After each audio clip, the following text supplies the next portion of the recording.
on this place in history with the Vermont Historical Society. Steve Perkins is here, and just over there we have another historical marker about one of the most famous women in Vermont history. Yeah, and I would say even in United States history.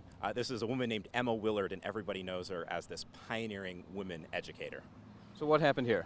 So Emma came to Middlebury in 1807. She was 20 years old. She moved up from Connecticut, and she was hired to be the headmistress of a women's school. Now, at the time, a women's school meant, learning to read and write. Those were good things to do, but also how to dance, how to do needlework, paint pretty pictures.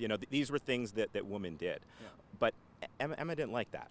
She wanted women to learn more things. She wanted them to learn everything that men did.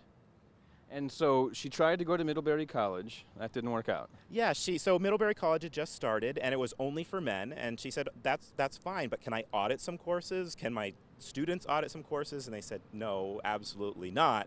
This got her thinking, we need to start a school for young girls. So she ended up getting married. She married a wealthy guy, doctor from Middlebury, and so her last name changed from Hart to Willard, and we know her as Emma Willard. And ultimately, she started a school right here in Middlebury for young ladies. And she taught things that they weren't supposed to be learning. So she taught geometry, she taught math, algebra, geography, all these wonderful things that, every human being should learn at some point. And then another decision made in the Capitol, we kind of lost Emma.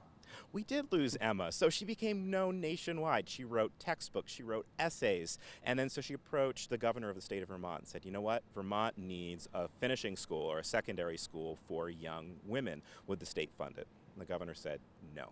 So she moved to New York. She approached the governor of New York. He said yes. And so ultimately, with private backing, some public backing, she opened a school in Troy, New York. She called it the Female Seminary, used the term seminary because it didn't conflict with school or college. Right.